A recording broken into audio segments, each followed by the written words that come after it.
Saudações! Oração é falar com Deus e, como iremos ver, segundo o ensino bíblico, a oração deve ter alvos instruídos segundo os princípios do reino de Deus. Iremos ver neste estudo que os assuntos da oração de Jesus eram expressos como alvos que eram consistentes com a sua missão. Visto estarmos a refletir sobre o valor da paixão na oração, é apropriado considerar também os alvos da oração. Os alvos são a razão de falarmos com Deus em oração. E ao mesmo tempo, a paixão dá o ânimo para falar com Deus sobre os nossos alvos.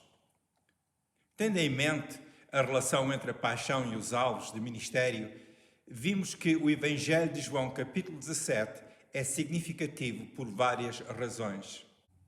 Este capítulo é rico no seu conteúdo e revela-nos a paixão pessoal de Jesus pela glória do Pai e por todos os que viessem a conhecer Jesus como o enviado do Pai. Este mesmo capítulo revela-nos também os alvos de Jesus expostos na sua oração.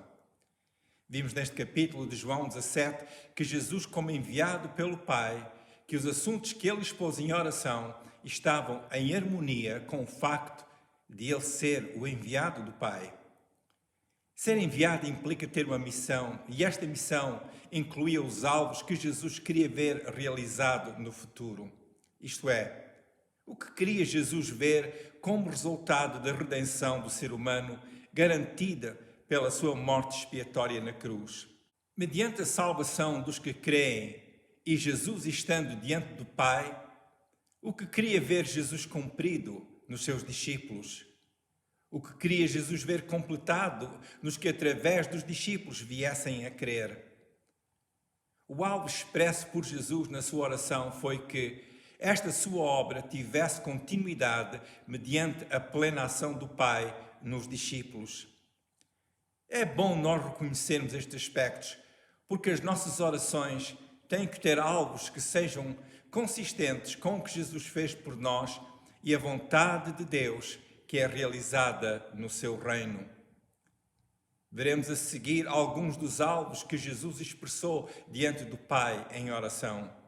O alvo realizado pelo facto de os discípulos terem recebido as palavras do Pai.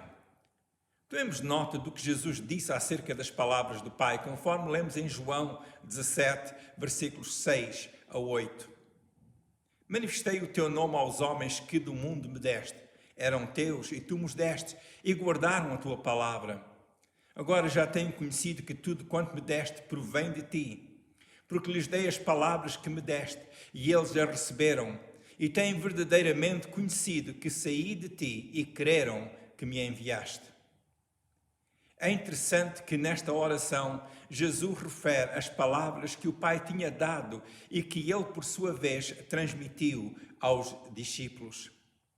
Sem estas palavras que o próprio Senhor Jesus seguiu, nós estaríamos sem saber o propósito de Deus em toda a obra que Jesus fez. As palavras de Deus são para nós hoje o nosso sustento e também a nossa referência quanto à nossa fé, vivência e ministério no reino de Deus. As palavras de Deus são para nós a fonte da autoridade que nos assiste na nossa fé e quanto ao que declaramos diante do Pai em oração. As palavras do Pai, sendo a fonte de instrução para nós e a revelação da sua vontade, são também um fundamento sólido de informação e que dão lucidez aos nossos alvos. Orar segundo as palavras do Pai é orar segundo os princípios que operam no reino de Deus. E assim, por estas palavras, nós damos também uma qualidade apropriada aos nossos alvos. O significado das palavras de Jesus pode ser visto nos textos como os seguintes. João 5, 24. Na verdade vos digo que quem ouve a minha palavra e crê naquele que me enviou tem a vida eterna e não entrará em condenação, mas passou da morte para a vida. Notemos noutros textos o que Jesus disse em relação à sua palavra.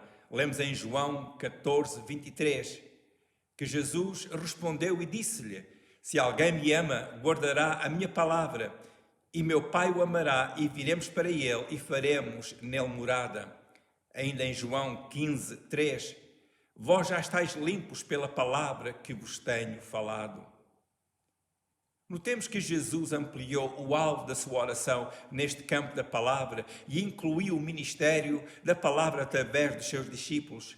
Podemos ler em João 17, 20, que diz: eu não rogo somente por estes, mas também por aqueles que pela sua palavra hão de crer em mim.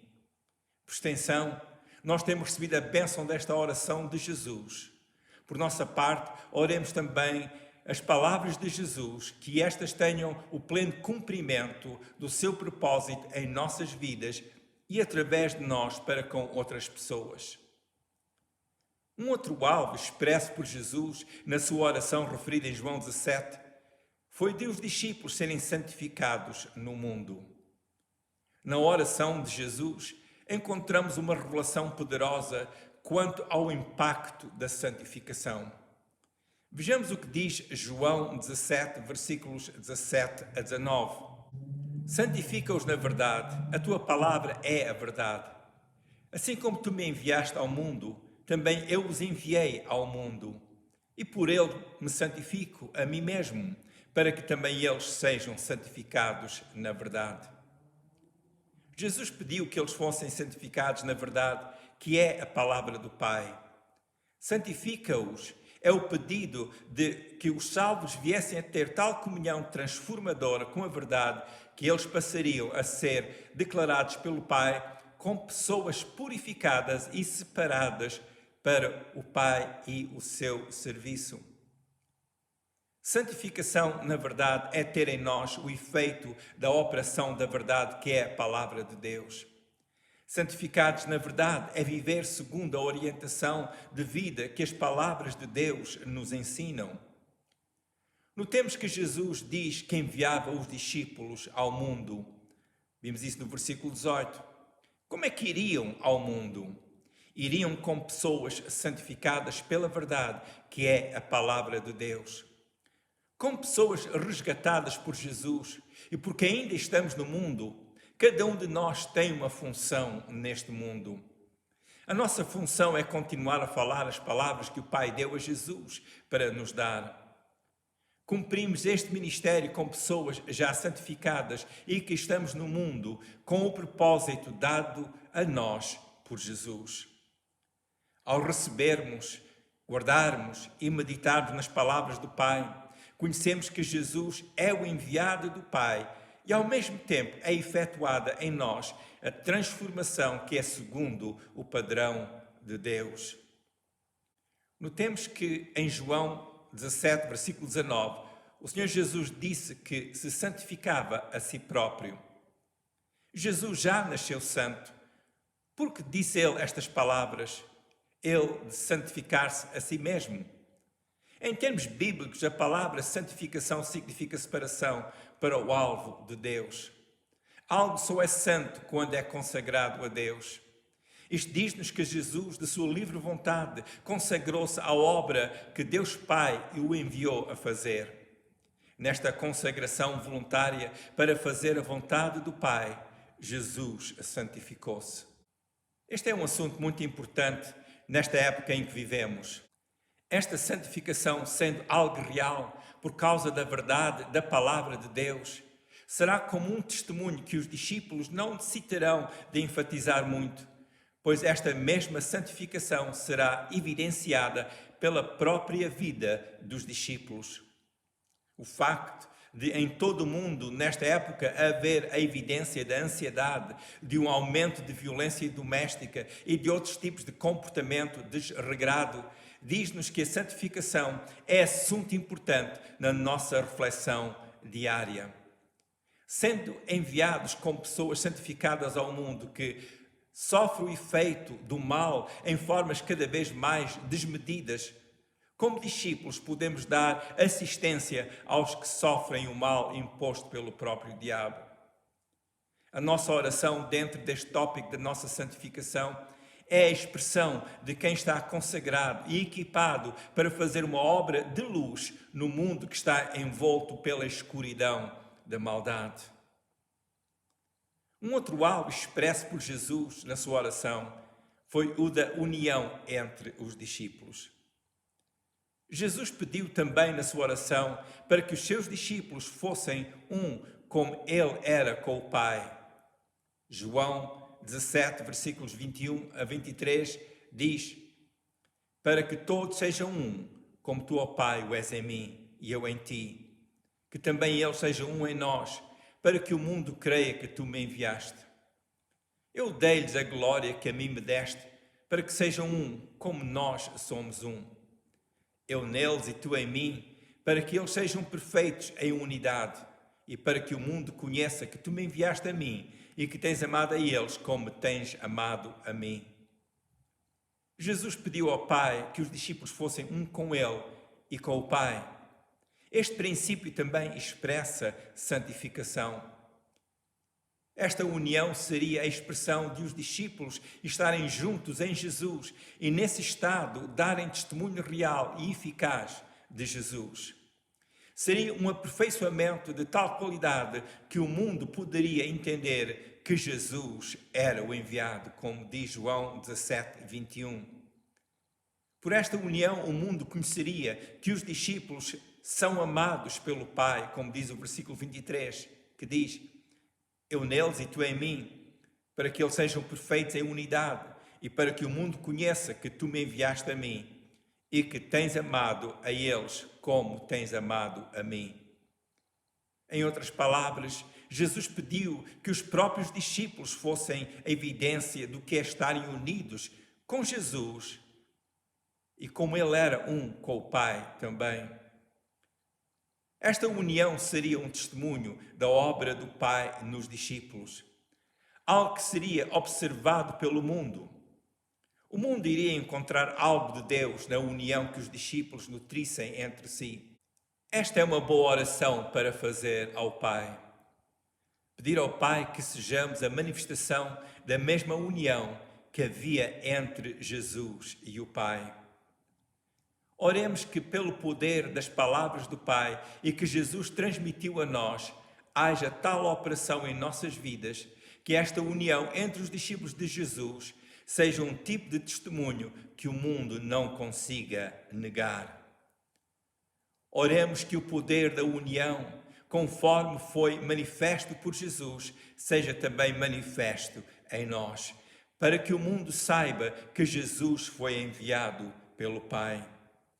Que a união entre nós como discípulos de Jesus seja também este tipo de testemunho poderoso quanto ao amor que o Pai tem por nós. Jesus deu expressão ao seu alvo de os discípulos terem em si a alegria que ele próprio tinha. Na sua oração, Jesus pediu ainda que os discípulos tivessem a sua alegria completa neles mesmos, como diz João 17, 13. Mas agora vou para ti e digo isto no mundo para que tenham a minha alegria completa em si mesmos. O Senhor Jesus ainda estava com os seus discípulos e nisso eles tinham razão para estarem alegres. Mas Jesus ia para o Pai, enquanto os discípulos continuariam no mundo, no seu ministério. Por isso seria necessário os discípulos terem em si um testemunho do próprio Senhor Jesus. Este testemunho é a alegria de Jesus. Notemos que Jesus pediu ao Pai que os discípulos tivessem a sua alegria completa neles.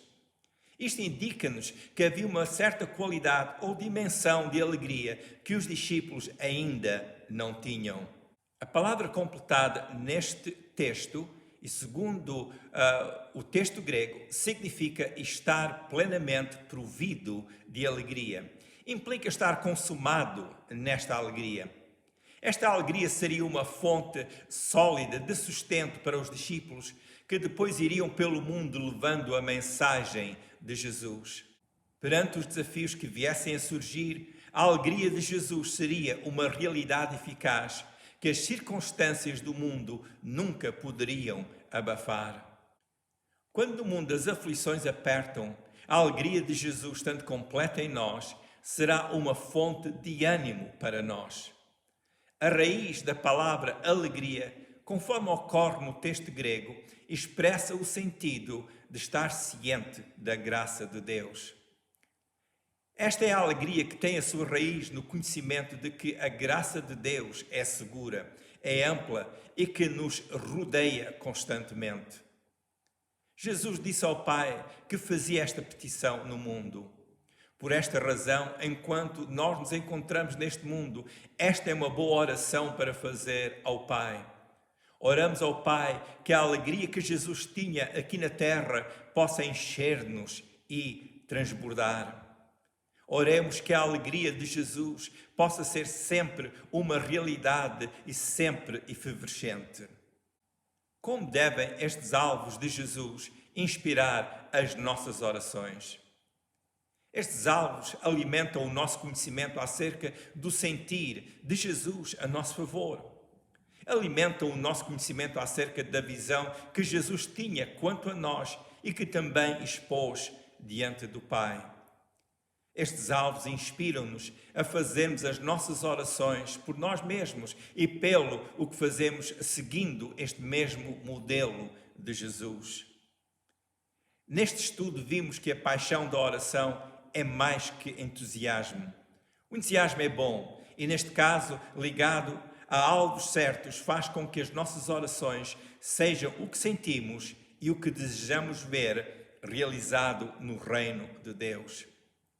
A paixão da oração não dá oportunidade à resignação quando os problemas aumentam, mas é um impulso na vida do cristão que o leva a estar diante de Deus e a ter um diálogo de significado com Ele sobre os assuntos que estão perante nós. Lembre-se que o primeiro passo para Deus Pai é vir a Jesus em ato de entrega a Ele.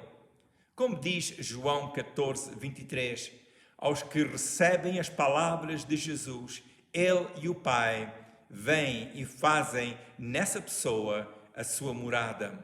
E quem tem Deus em si pode falar com Ele no nome de Jesus e saber que será ouvido. Lembre-se que Deus ama e deseja ter um tempo de comunhão de qualidade com cada pessoa. Na próxima reflexão iremos considerar mais aspectos sobre este tópico, a paixão da oração, com o alvo de aprendermos como melhor buscar ao Pai em oração. Continue atento. Leia um pouco da Bíblia todos os dias e procure nela a instrução sobre a sua oração a Deus. Se desejar mais informação, entre em contato comigo pelo meu e-mail que segue. Se estes vídeos lhe têm edificado, partilhe com outras pessoas. Talvez queira pensar em clicar nas letras em vermelho por baixo deste vídeo e que dizem subscribe para receber a notificação logo que eu coloque mais vídeos no YouTube. Oro a Deus que pela sua multiforme bênção seja completada a vontade divina na sua vida.